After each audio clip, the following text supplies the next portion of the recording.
Alright, this is part 2, guys. After this video, I'll enjoy my video before you guys. The internet core's not here, guys. Sorry about that. You're gonna have to wait, man. You're gonna have to wait until, I don't know, 10. Right now it's what? It's 3:44. You're gonna have to wait until probably around like 7, 8 o'clock, guys. So in a good maybe 4, 5 hours, 6 hours from now, my video will be uploaded. Whatever time it is now, wherever you're living, you have to wait a good 6 hours from now, around there. Perhaps 7, just depends. Yesterday I uploaded my video around like 11 p.m. 11 a.m. 11 p.m. I uploaded it, right? 11 a.m. Sorry, 11 a.m. I uploaded it.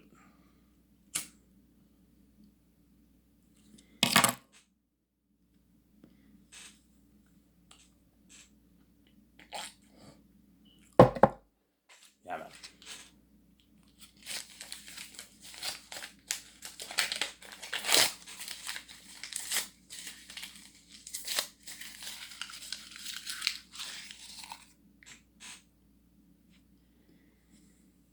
Yeah. And that's why Warner Bros. Will agree to my deal. And if they don't agree to my deal, I'll just make the Great Escape, and they're missing out on their billions. And you will not see this amazing story told in Mixing, obviously. Me as the one kicking ass, you're not going to see that story told, obviously.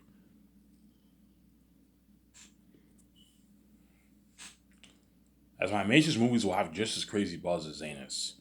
Zanus will have crazy buzz. This is my first movie, and Eric tells himself, best story ever told, obviously, but the Matrix trilogy will rival it. You're looking at an amazing movie. You're looking at a masterpiece.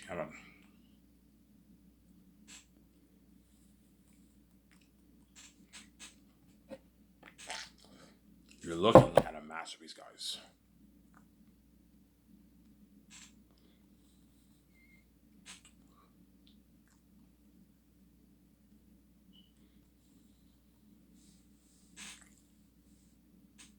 You're looking at a masterpiece. A masterpiece, guys. A fucking masterpiece, yeah, man.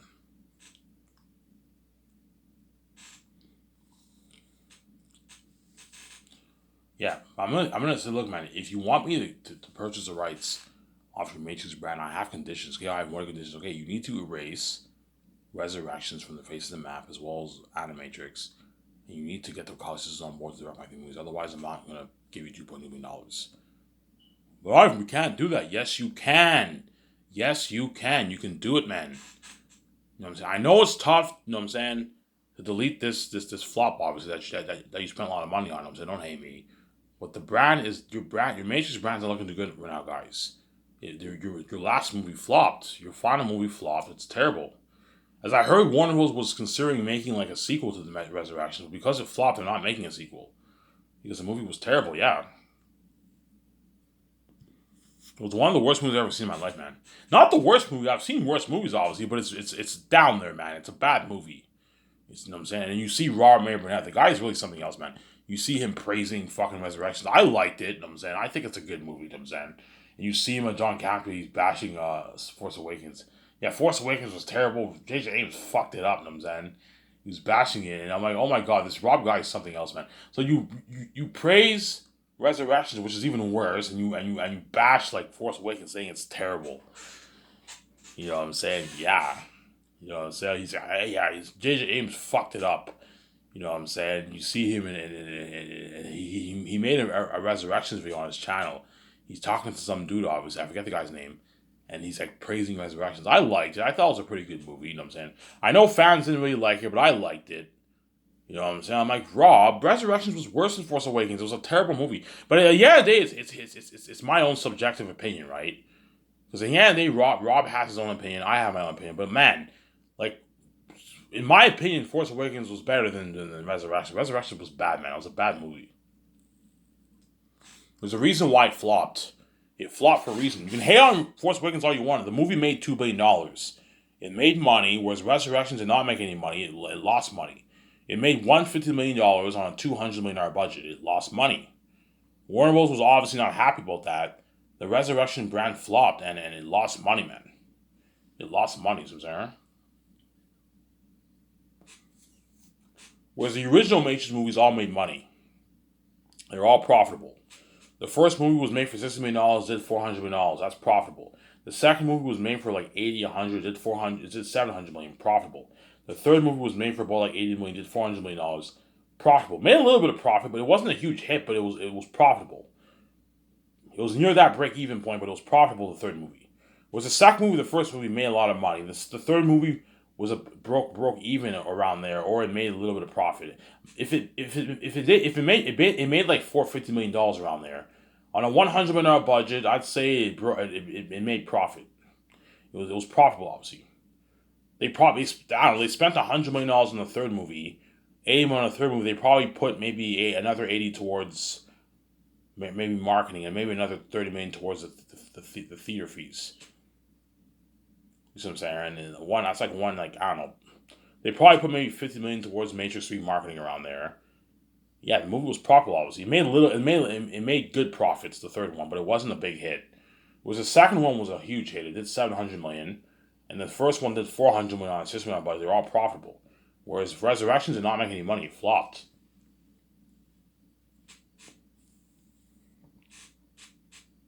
See what I'm saying?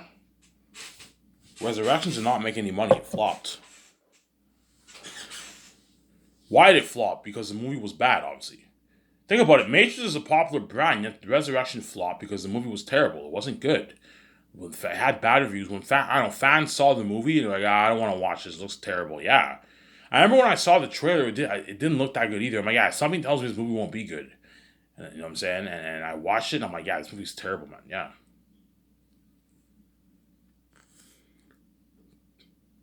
As Warner Bros. Was probably expecting to make like 800 million off Resurrections. Hopefully, let's dupe the fans. Let's put the Matrix tag on this, and hopefully, a lot of fans go get their butts on seats and see the movie. And yet, not many fans went to theaters to see Resurrection because the fans who saw it at first gave bad reviews, and the movie had bad reviews. And then, yeah, guys, don't see this movie. It's terrible. Yeah, it flopped. Yeah, don't see this movie. It's terrible. It's a terrible movie. Yeah, man.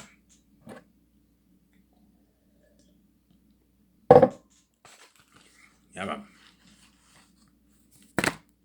It's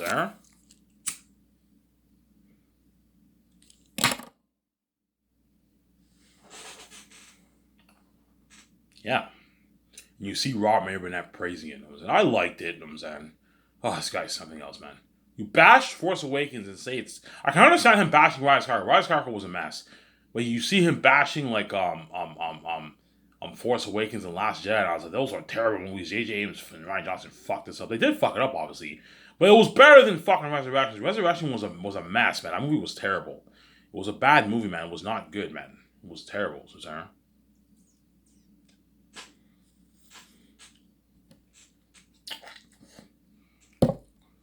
I don't know if John Campia liked it. I don't know if he liked it, but I think he praised it too. I think. I never saw the video, but I think he praised it too. I think John Campia liked it too. But John Campia is not like a huge sequel hater like Robert Mayer Burnett. Robert Mayer Burnett hates the sequels, obviously. Whereas John Campia is not a huge sequel hater. Like I heard he liked Last Jedi and he liked Force Awakens, but he did not like the third movie, obviously. You see what I'm saying? You know what I'm saying? But Rob, I saw Rob Burnett. Don't hate me, Rob. He was bashing like he's like, yeah, J.J. Abrams fucked it up. You know what I'm saying, you know what I'm saying? He's like praising Resurrections, Matrix Resurrections. I'm like, oh my god, Rob, Resurrections was terrible. There's a reason why it flopped. It wasn't good, man. But yeah, he's entitled to his opinion, man. I'm not gonna gatekeep and say if you don't like it, you're crazy. No, if Robert Burnett likes that messy movies, that's his choice. He can choose to like it. I'm not gonna gatekeep, man. You know what I'm saying? It's his opinion, man. Everyone is entitled to an opinion. You can't force someone to like a movie. It's their own opinions, you know what I'm saying?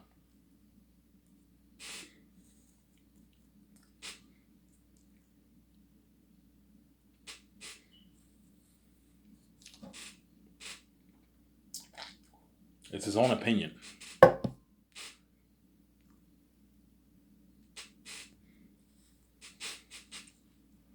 I guarantee even VJ thinks it's terrible. VJ probably saw it. Yeah, I mean, I saw Resurrection. That wasn't that great of a movie. Yeah, it was terrible, man. It was terrible. It was a terrible movie. Hence why I want it erased, and I want what?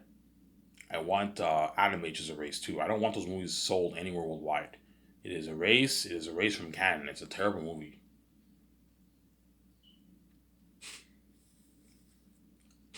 You there?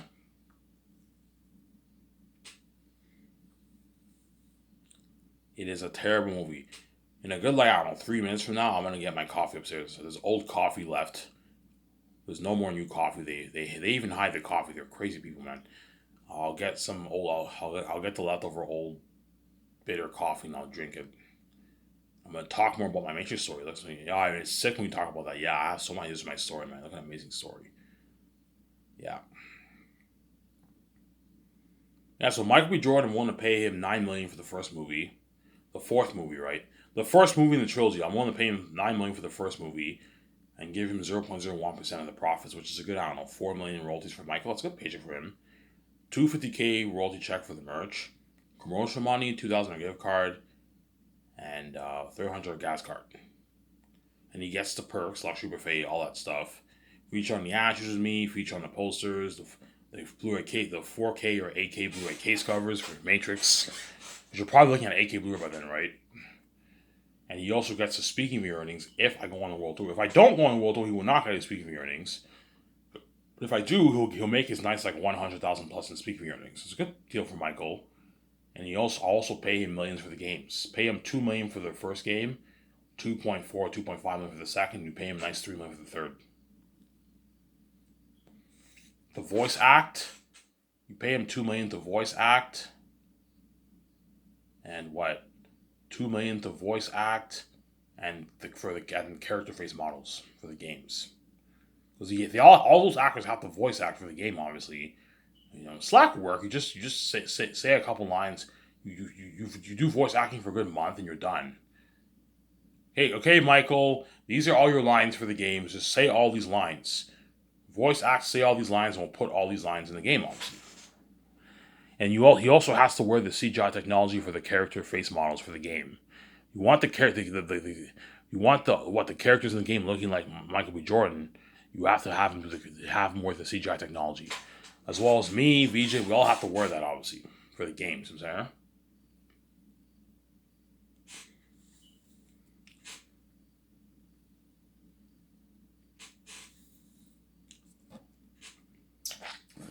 We all have to wear that for the game.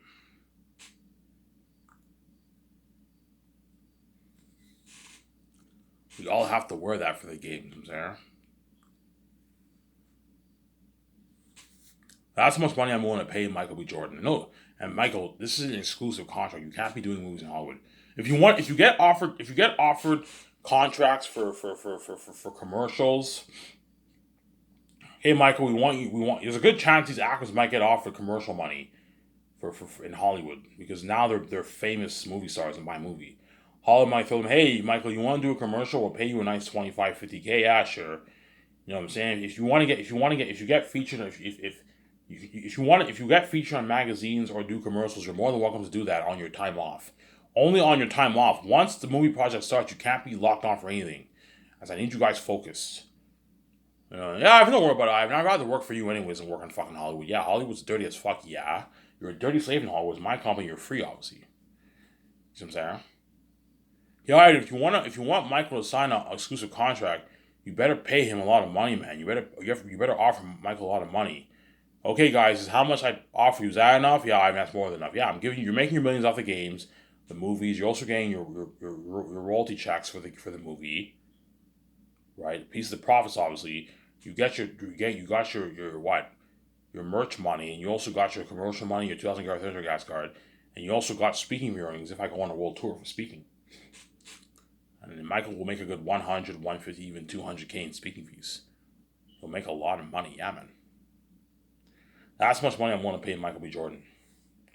And you guys already know how much I'm willing to pay all the other actors. A lot of time I do a live Insta deal. Yeah, I'm paying you a lot of money, man. I'm paying you a lot of money. It's a good deal. I am paying you a lot of money. Give me a second, guys. I'm going to go upstairs and get my coffee, my leftover bitter coffee, right? And I'll arrive back in a good, 2 minutes from now, and I'll continue my video. You don't want to wait, skip the video. Don't hate me, you know what I'm saying?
Sorry for the long wait, guys. You waited a good, I don't know, 4 minutes? Yeah. Skip the video if you don't want to wait, guys. As I always skip the videos when I watch my videos. Because it's annoying when you wait, obviously. Unless I only have to wait for like a minute, I don't mind waiting, but I always skip my videos. It's annoying. Oh, it's annoying when you do that, yeah. Don't hate me, son.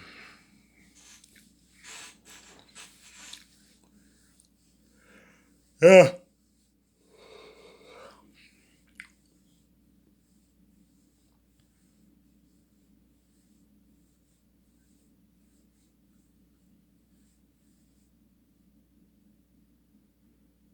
Yeah. That's why Reed's so proud of me. Ivan knows then. Yeah, Ivan, let's do that Matrix trilogy. Yeah. And if I start my game division, I'll hire Brad. And I'll have him do my Xans walkthrough, and I'll do my 3 Matrix movie walkthroughs. And I'll have him work for me for even phase 3. Then after phase 3 is done, I'll retire him from my company, obviously. Because it'll be like, in 20 years, it'll be like, by the time I hire Rabbit, it'll be like about 40 years old. Around there. Early 40s, 40s. So you can just have him work for you for 20 years. And once he's in his like early 60s, you can retire him. Okay, Rabbit, you're done. I don't need you. I'm not going to hire you anymore. You're old. I want to work for you. No, Rad. You're old now. You're going to see how he sounds a bit differently, obviously, because he's in his 60s now. Yeah, I'm like, Rad, you're done. Like, I say you're for 20 years, that's good enough. But you'll beg all of you, Ivan, please, I want to do your next walkthrough. I'm like, no, Brad. You can still do your YouTube thing if you want. My guess is Robert will do his YouTube thing until he dies. I don't think Robert's going to retire from his YouTube thing, man. Because he's making a lot of money doing YouTube. He knows he's never going to make this money anywhere else. You know what I'm saying? Like, if you have a degree, if you get a degree in college, chances are when you get a job, you're gonna make around 40, 50K on average for your starting salary. And Rabad makes a couple $100,000 plus a year. He probably makes like 500, 600K, 800, 900,000 plus a year he makes, man. He's never gonna make this money anywhere else. And playing games for a living and getting paid for it is a nice job to have, man. It's an amazing, it's the best job in the world to have. Slack job, man. You play a game and you get your views, you get your fans supporting you, you get your nice checks. Yeah, it's a fucking sick job to have. Sick job to have. I'm sorry? Yeah, man. That's how much money I'm willing to pay Brad. If he gets greedy and he wants 800, 900 I'm like, Brad, I'm not going to pay you that. You're getting greedy. 640K is good enough. You're never going to make this anywhere else. Realistically speaking, I should be paying you like 30K for this walkthrough. And I'm nice enough to overpay you and pay you 640K. That way you work hard for me, and that way my company's top notch. You want Rabbit to destroy the role as your walkthrough guy. You know what I'm saying? Like when he plays a game, he's giving the fans a good experience. Pay him more money. But the less money you pay him, the less harder he'll work. The more money you pay him, he'll still work hard, obviously, because Rabbit's a gamer. He loves playing games. But if you want, because he's working, pay him a lot of money. The way he works hard for you, and he gives the fans a good experience when he does my Matrix 4 game and my Xans games. I'm sorry. All right, this is it. You know, so you hear Rabbi's voice and say, it's come down to this. You know, I say, oh my God, I'm sorry, guys, I can't speak. You have no idea how I'm excited to play this Matrix game. You know what I'm saying?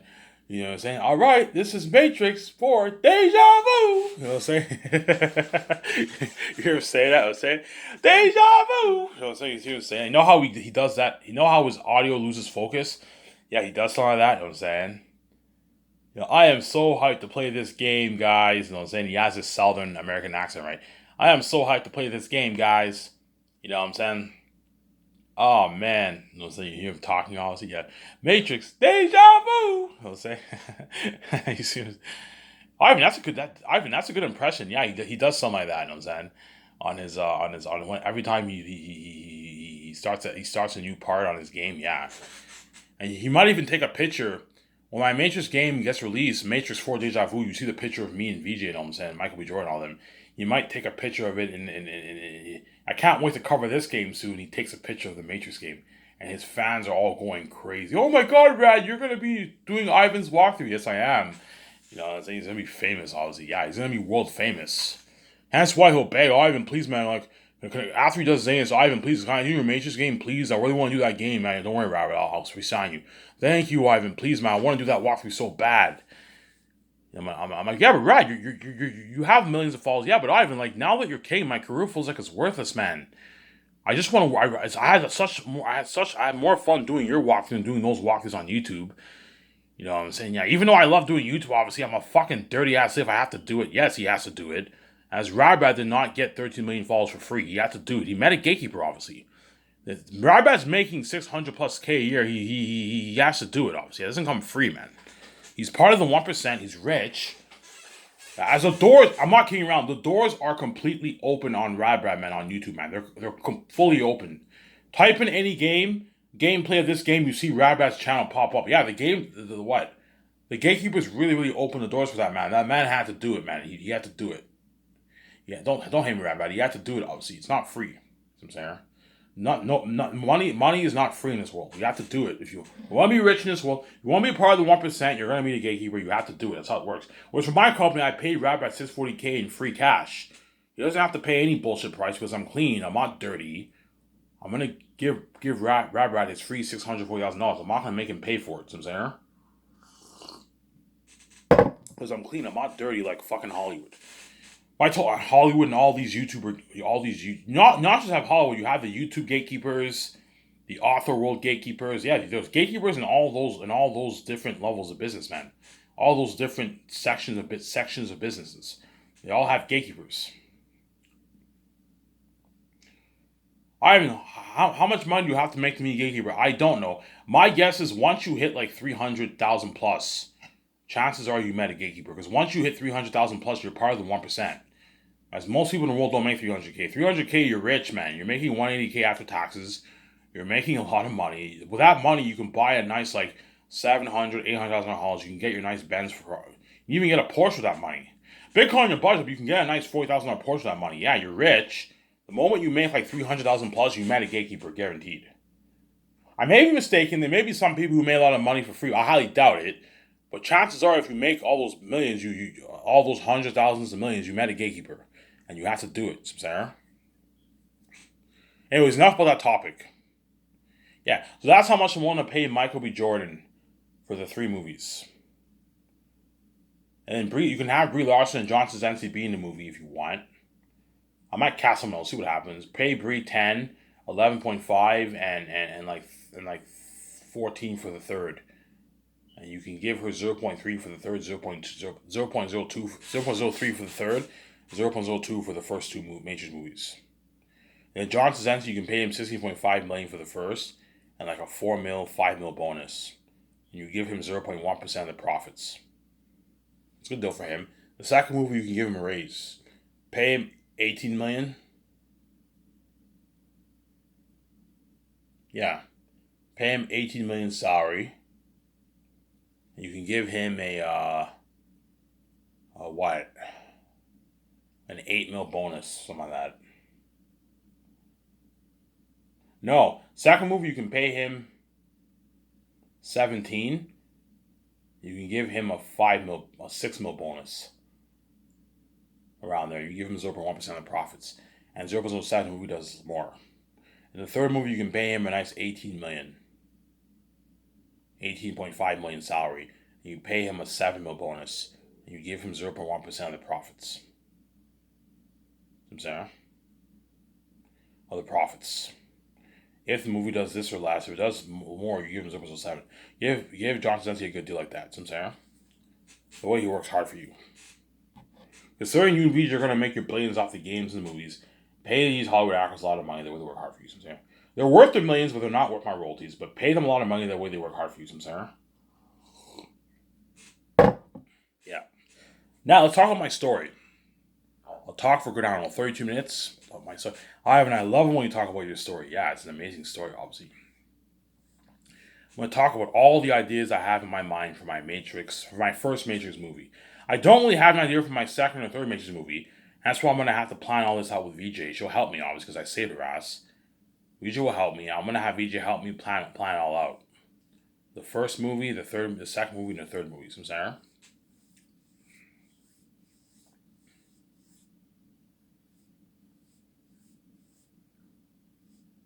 Sarah. Yeah, so the beginning of the movie starts off with the flashbacks. The flashbacks in Matrix 1, Matrix 2, Matrix 3. I'm not going to tell you what the flashbacks are, but you guys see what I'm saying. the flashback of Matrix 1, Matrix 2, Matrix 3 of Keanu Reeves' life and what happened in the movie, obviously, with the other characters. And I ended off with Matrix 3. Like, you have a scene Reloaded where Smith tries to copy himself onto Neo, obviously. He's like, yes, that's it, it'll be over soon. What did Smith mean by that? You know what I'm saying? Yeah. In the end, it says Neo tells the machines, the Agent Smith has grown beyond control. You cannot stop him, but I can. And if you fail, I won't. And if you fail, I won't. You know what I'm saying? And yet he failed, obviously.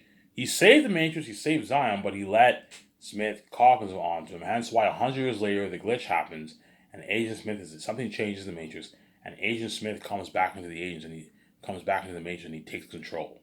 So the moment Agent Smith comes back into the Matrix, he now rules the Matrix. He now controls the Matrix, obviously. You see what I'm saying? And the Matrix is no longer at peace in that sense, right? Whenever there was no Agent Smith or agents, and the Matrix is at peace. The moment Agent Smith comes back, the Matrix is no longer at peace, and there's no peace with the humans and the machines because Agent Smith has returned. You see what I'm saying? Yeah.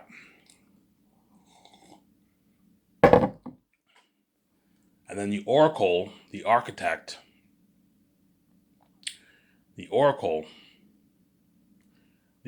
obviously they panic, obviously, and they make a deal with the machines, and they're like, the one must Neo failed.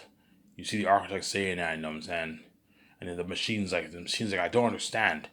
You know what I'm saying? Neo said that he will not fail us. That he will defeat Smith.